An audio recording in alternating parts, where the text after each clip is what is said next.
Long, long ago, some 2,000 years or so, there lived a rich man with a good and beautiful wife. They loved each other dearly, but sorrowed much that they had no children. So greatly did they desire to have one that the wife prayed for it day and night, but still they remained childless. In front of the house there was a court, in which grew a juniper tree.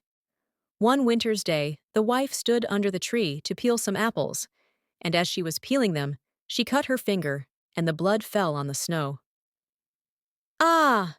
sighed the woman heavily. "If I had but a child, as red as blood and as white as snow." And as she spoke the words, her heart grew light within her, and it seemed to her that her wish was granted, and she returned to the house feeling glad and comforted. A month passed, and the snow had all disappeared. Then another month went by, and all the earth was green. So the months followed one another, and first the trees budded in the woods, and soon the green branches grew thickly intertwined, and then the blossoms began to fall. Once again the wife stood under the juniper tree, and it was so full of sweet scent that her heart leaped for joy, and she was so overcome with her happiness that she fell on her knees. Presently the fruit became round and firm, and she was glad and at peace. But when they were fully ripe, she picked the berries and ate eagerly of them, and then she grew sad and ill. A little while later, she called her husband, and said to him, weeping, "If I die, bury me under the juniper tree." Then she felt comforted and happy again, and before another month had passed, she had a little child, and when she saw that it was as white as snow and as red as blood, her joy was so great that she died. Her husband buried her under the juniper tree and wept bitterly for her. By degrees, however, his sorrow grew less, and although at times he still grieved over his loss, he was able to go about as usual, and later on he married again. He now had a little daughter born to him. The child of his first wife was a boy, who was as red as blood and as white as snow. The mother loved her daughter very much, and when she looked at her, and then looked at the boy, it pierced her heart to think that he would always stand in the way of her own child, and she was continually thinking how she could get the whole of the property for her. This evil thought took possession of her more and more, and made her behave very unkindly to the boy. She drove him from place to place with cuffings and buffetings, so that the poor child went about in fear, and had no peace from the time he left school to the time he went back. One day the little daughter came running to her mother in the storeroom and said, "Mother, give me an apple." "Yes, my child," said the wife, and she gave her a beautiful apple out of the chest. The chest had a very heavy lid and a large iron lock. "Mother," said the little daughter again, "may not brother have one too?" The mother was angry at this, but she answered, "Yes, when he comes out of school." Just then she looked out of the window and saw him coming, and it seemed as if an evil spirit entered into her, for she snatched the apple out of her little daughter's hand and said, "You shall not have one before your brother." She threw the apple into the chest and shut it to. The little boy now came in, and the evil spirit in the wife made her say kindly to him, "My son, will you have an apple?" But she gave him a wicked look. "Mother," said the boy, "how dreadful you look. Yes, give me an apple." The thought came to her that she would kill him. "Come with me," she said, and she lifted up the lid of the chest. "Take one out for yourself." And as he bent over to do so, the evil spirit urged her, and crash! Down went the lid, and off went the little boy's head. Then she was overwhelmed with fear at the thought of what she had done. "If only I can prevent anyone knowing that I did it," she thought. So she went upstairs to her room and took a white handkerchief out of her top drawer. Then she set the boy's head again on his shoulders and bound it with the handkerchief so that nothing could be seen, and placed him on a chair by the door with an apple in his hand. Soon after this, little Marlene came up to her mother, who was stirring a pot of boiling water over the fire, and said, "Mother, brother is sitting by the door with an apple in his hand, and he looks so pale. And when I asked him to give me the apple, he did not answer, and that frightened me." "Go to him again," said her mother, "and if he does not answer, give him a box on the ear." So little Marlene went and said, "Brother, give me that apple." But he did not say a word.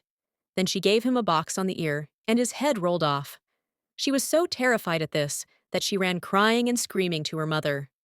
"Oh," she said, "I have knocked off brother's head." And then she wept, and nothing would stop her. "What have you done?" said her mother. "But no one must know about it, so you must keep silence. What is done can't be undone. We will make him into puddings." And she took the little boy and cut him up, made him into puddings, and put him in the pot. But Marlene stood looking on, and wept, and her tears fell into the pot, so that there was no need of salt. Presently the father came home and sat down to his dinner. He asked, "Where is my son?" The mother said nothing, but gave him a large dish of black pudding, and Marlene still wept without ceasing. The father again asked, "Where is my son?" "Oh," answered the wife, "he is gone into the country to his mother's great uncle. He is going to stay there some time." "What has he gone there for? And he never even said goodbye to me." "Well, he likes being there, and he told me he should be away quite 6 weeks. He is well looked after there." "I feel very unhappy about it," said the husband, "in case it should not be all right, and he ought to have said goodbye to me." With this, he went on with his dinner, and said, "Little Marlene, why do you weep? Brother will soon be back."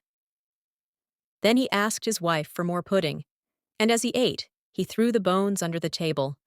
Little Marlene went upstairs and took her best silk handkerchief out of her bottom drawer, and in it she wrapped all the bones from under the table and carried them outside, and all the time she did nothing but weep. Then she laid them in the green grass under the juniper tree, and she had no sooner done so than all her sadness seemed to leave her, and she wept no more. And now the juniper tree began to move, and the branches waved backwards and forwards, first away from one another, and then together, again, as it might be someone clapping their hands for joy.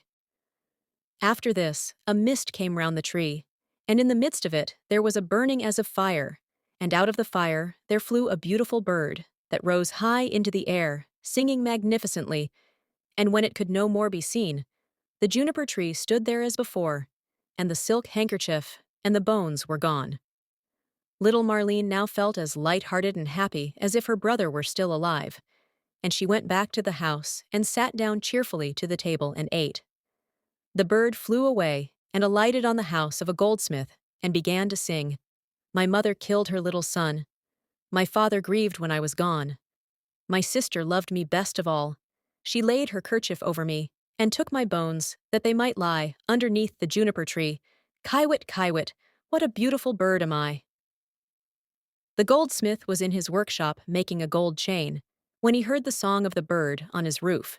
He thought it so beautiful that he got up and ran out, and as he crossed the threshold, he lost one of his slippers. But he ran on into the middle of the street, with a slipper on one foot and a sock on the other. He still had on his apron, and still held the gold chain and the pincers in his hands. And so he stood gazing up at the bird, while the sun came shining brightly down on the street. "Bird," he said, "how beautifully you sing. Sing me that song again." "Nay," said the bird, "I do not sing twice for nothing. Give that gold chain, and I will sing it you again." "Here is the chain, take it," said the goldsmith. "Only sing me that again." The bird flew down and took the gold chain in his right claw, and then he alighted again in front of the goldsmith and sang, "My mother killed her little son. My father grieved when I was gone. My sister loved me best of all. She laid her kerchief over me and took my bones that they might lie underneath the juniper tree. Kiwit, kiwit, what a beautiful bird am I." Then he flew away and settled on the roof of a shoemaker's house and sang, "My mother killed her little son. My father grieved when I was gone. My sister loved me best of all. She laid her kerchief over me and took my bones that they might lie underneath the juniper tree. Kiwit, kiwit, what a beautiful bird am I." The shoemaker heard him, and he jumped up and ran out in his shirt sleeves and stood looking up at the bird on the roof with his hand over his eyes to keep himself from being blinded by the sun. "Bird," he said, "how beautifully you sing." Then he called through the door to his wife, "Wife, come out. Here is a bird. Come and look at it and hear how beautifully it sings." Then he called his daughter and the children, then the apprentices, girls and boys, And they all ran up the street to look at the bird, and saw how splendid it was, with its red and green feathers, and its neck like burnished gold, and eyes like two bright stars in its head. "Bird," said the shoemaker, "sing me that song again." "Nay," answered the bird, "I do not sing twice for nothing. You must give me something." "Wife," said the man, "go into the garret. On the upper shelf you will see a pair of red shoes. Bring them to me." The wife went in and fetched the shoes. "There, bird," said the shoemaker, "now sing me that song again." The bird flew down and took the red shoes in his left claw, and then he went back to the roof and sang, "My mother killed her little son. My father grieved when I was gone. My sister loved me best of all. She laid her kerchief over me and took my bones that they might lie underneath the juniper tree. Kiwit, kiwit, what a beautiful bird am I!" When he had finished, he flew away. He had the chain in his right claw and the shoes in his left, and he flew right away to a mill, and the mill went click-clack, click-clack, click-clack. Inside the mill were 20 of the miller's men hewing a stone, and as they went hick-hack, hick-hack, hick-hack, the mill went click-clack, click-clack, click-clack. The bird settled on a lime tree in front of the mill and sang, "My mother killed her little son." Then one of the men left off, "My father grieved when I was gone." 2 more men left off and listened, "My sister loved me best of all." Then 4 more left off, "She laid her kerchief over me and took my bones that they might lie." Now there were only 8 at work, underneath, and now only 5, the juniper tree. And now only 1, kiwit, kiwit. What a beautiful bird am I! Then he looked up, and the last one had left off work. "Bird," he said, "what a beautiful song that is you sing. Let me hear it too? Sing it again." "Nay," answered the bird, "I do not sing twice for nothing. Give me that millstone, and I will sing it again." "If it belonged to me alone," said the man, "you should have it."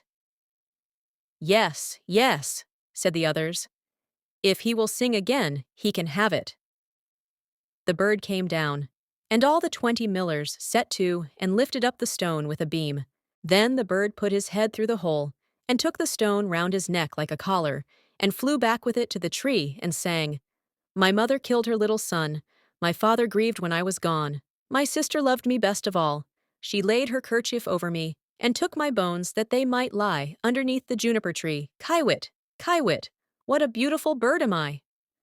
And when he had finished his song, he spread his wings, and with the chain in his right claw, the shoes in his left, and the millstone round his neck, he flew right away to his father's house.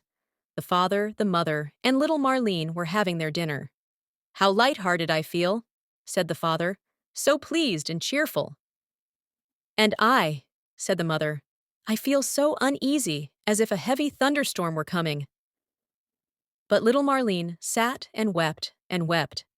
Then the bird came flying towards the house and settled on the roof. "I do feel so happy," said the father, "and how beautifully the sun shines. I feel just as if I were going to see an old friend again." "Ah," said the wife, "and I am so full of distress and uneasiness that my teeth chatter, and I feel as if there were a fire in my veins." And she tore open her dress. And all the while little Marlene sat in the corner and wept, and the plate on her knees was wet with her tears. The bird now flew to the juniper tree and began singing, "My mother killed her little son." The mother shut her eyes and her ears, that she might see and hear nothing. But there was a roaring sound in her ears, like that of a violent storm, and in her eyes a burning and flashing like lightning. "My father grieved when I was gone." "Look, mother," said the man, "at the beautiful bird that is singing so magnificently, and how warm and bright the sun is, and what a delicious scent of spice in the air. My sister loved me best of all." Then little Marlene laid her head down on her knees and sobbed. "I must go outside and see the bird nearer," said the man. "Ah, do not go," cried the wife. "I feel as if the whole house were in flames." But the man went out and looked at the bird. "She laid her kerchief over me, and took my bones that they might lie underneath the juniper tree. Kiwit, kiwit, what a beautiful bird am I!" With that the bird let fall the gold chain, and it fell just round the man's neck, so that it fitted him exactly. He went inside and said, "See, what a splendid bird that is. He has given me this beautiful gold chain and looks so beautiful himself." But the wife was in such fear and trouble that she fell on the floor, and her cap fell from her head. Then the bird began again. "My mother killed her little son." "Ah, me!" cried the wife.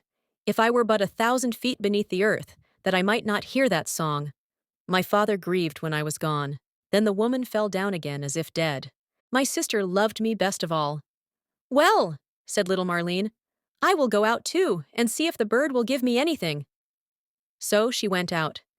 She laid her kerchief over me and took my bones that they might lie, and he threw down the shoes to her. Underneath the juniper tree, Kiwit, Kiwit, what a beautiful bird am I! And she now felt quite happy and light-hearted. She put on the shoes and danced and jumped about in them. "I was so miserable," she said, "when I came out, but that has all passed away. That is indeed a splendid bird, and he has given me a pair of red shoes." The wife sprang up, with her hair standing out from her head like flames of fire. "Then I will go out too," she said, "and see if it will lighten my misery, for I feel as if the world were coming to an end." But as she crossed the threshold, crash! The bird threw the millstone down on her head, and she was crushed to death. The father and little Marlene heard the sound and ran out, but they only saw mist and flame and fire rising from the spot. And when these had passed, there stood the little brother, and he took the father and little Marlene by the hand. Then they all three rejoiced, and went inside together and sat down to their dinners and ate.